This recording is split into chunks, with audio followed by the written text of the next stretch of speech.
Hey, Hello Kitty. Lately, I've been cutting the time off a little bit early. Today, I already spoke about the anesthesiologist who murdered his ex girlfriend and his ex wife. And I have some more news to bring today.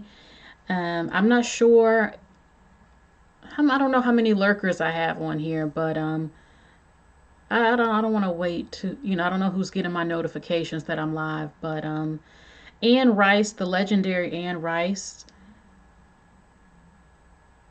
Oh, thank you, McMars. Anne Rice passed away recently, about 2 days ago. She was just 80 years old. I think she was blessed to make it to that age because so many people, they don't make it to that age. But she did. But I mean, I followed her on Instagram. I love Anne. Listen, to me, these days, there aren't that many legendary writers. You got a few. You got Stephen King, Anne Rice, Terry McMillan, a few more. I know people who are avid readers are probably like, well, there's a ton. I'm talking about so popular that their books are made into national movies, bestsellers, okay? A lot of people make the New York Times. There are a lot of talented writers out there, but the movie industry hasn't been the same since the virus to me. When I was growing up, movies were a big deal. I mean, people would flood the theater and it was a big, big thing. I'm a big movie person and I'm tired of seeing Marvel Comics dominating the industry. I don't want to watch everything based on cartoons or a comic book. Some of those movies are okay, but I miss the days of seeing. Now, some shows are really good. There's still good actors out there, but books, amazing books, brung, you know, onto the big screen. And Anne Rice is one of the last, most legendary. Okay, the most recent one I can think of is the woman that wrote Harry Potter. That was a major movie. Okay, there are a lot of books that are on film, smaller films and stuff, but I'm talking big time movies. And Anne Rice, the most legendary that I love, Interview with the Vampire. Oh my God. I have this on DVD. I have an amazing collection of movies on DVD. Interview with the Vampire is incredible. If you've never seen this, you need to see it. You need to see Interview with the Vampire. It is incredible. I think it's even a little underrated. It has Tom Cruise and Brad Pitt. Oh my God, I'm trying to remember the little girl's name. Kristen Dunst, I think that's her name. This book, Twilight was okay. I watched Twilight. I have it on DVD.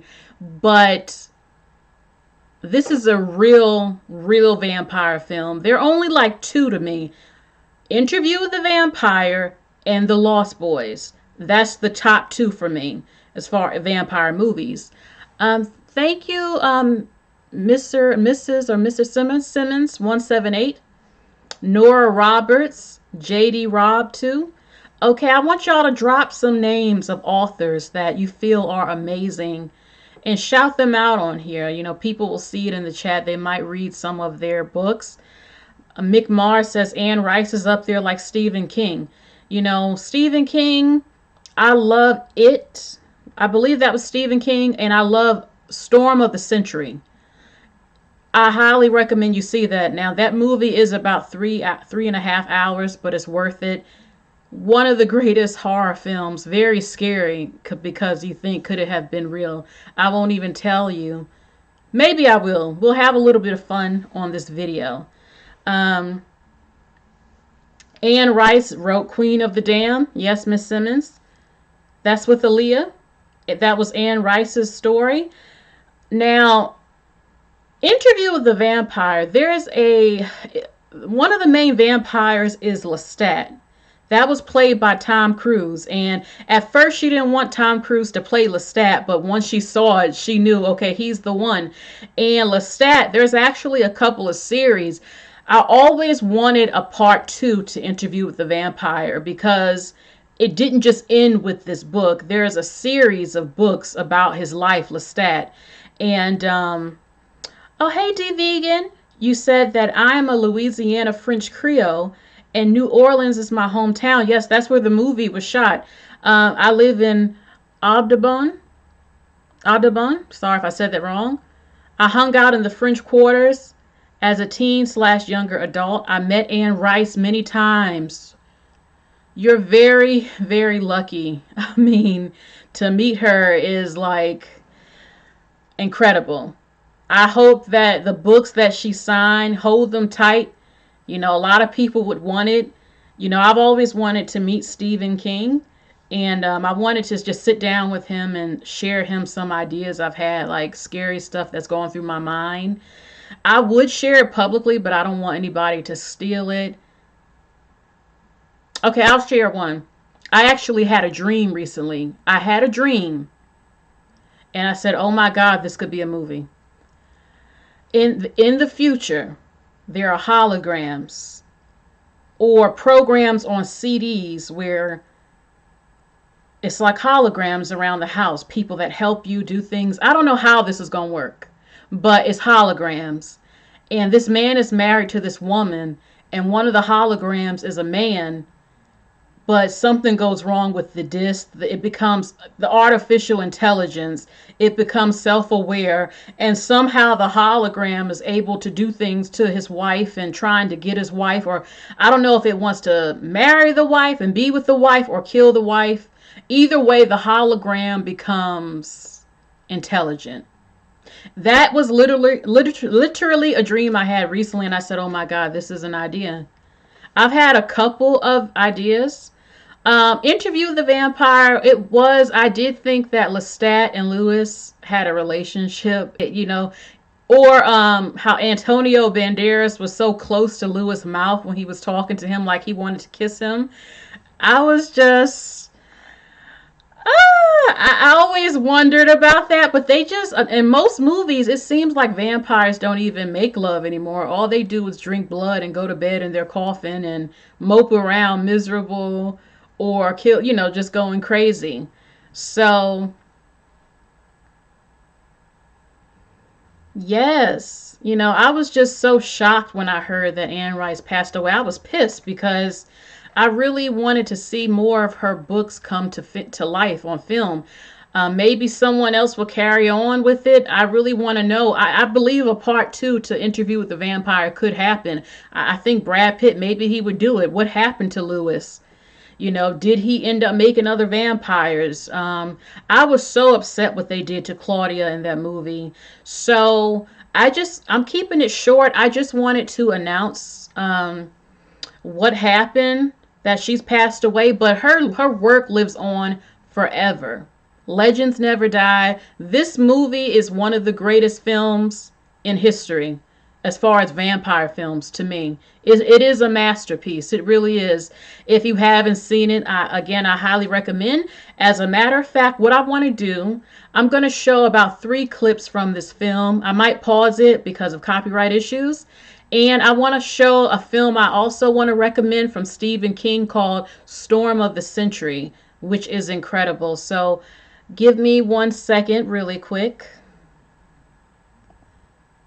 Okay, I'm going to make myself smaller.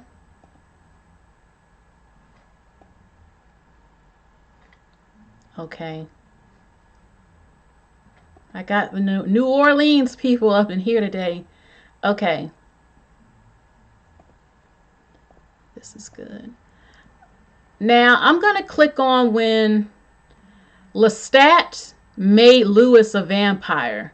You see, he was suicidal after he lost his wife in childbirth, and Lestat was watching him.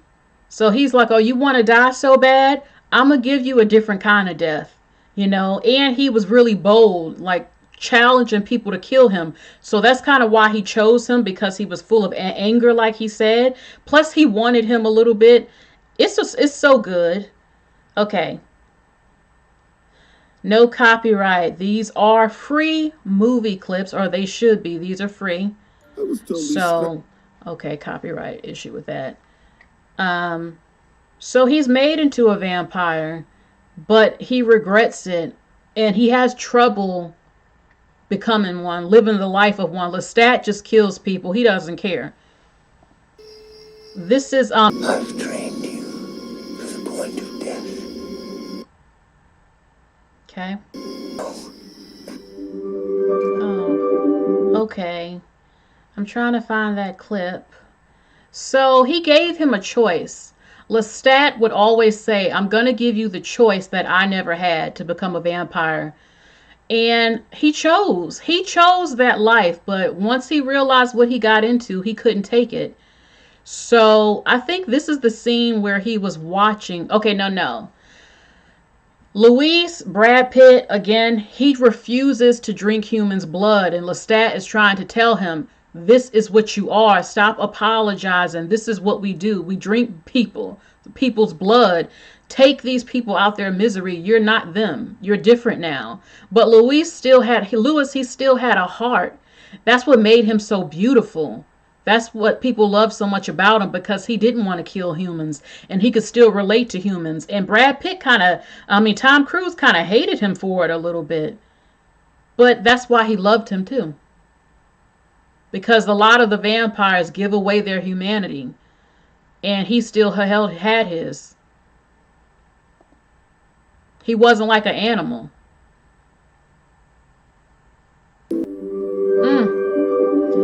You know, Brad Pitt's character, Lewis, he was an older vampire, Tom Cruise. So he always thought he would give him some type of knowledge. Where does this come from? How did we get like this? What have you seen? Where do you come from? Who was the person that made you? Who were they? What did they, what was it? And he felt like, you're my maker as a vampire. Some crazed guy just goes and just acts like a rabid animal on humans. I understand he's a vampire, but you don't offer anything. And in the end, though, you kind of see that he did a little bit when I don't know, that part at the end where he saw him after he had been roaming around for a long time alone. It was a powerful scene. The roles had switched. Lewis now was the powerful one and had more knowledge and everything like that. I always wondered what happened to Antonio Banderas' character, because he said the world changes, we don't, and that's what kills us a lot. They can't cope, some of them. They're used to, you're born in 1200 the 1200s, and it's 2021, and the world has changed, and it can be too much for vampires. They're lonely, they're stuck away in the darkness at night. Things are different. They have to learn how do they survive? Where can you live? How can you function? The world is completely different. It's easier back in the day. So, okay, the last scene, Lewis was kind of suicidal in a way. So Tom Cruise decided to make Brad Pitt finally drank blood from a human little girl. And he felt so terrible that Tom Cruise made her into a vampire, but they never told her she was a vampire. And she would look at women and think, why haven't I changed like them? So look at this scene.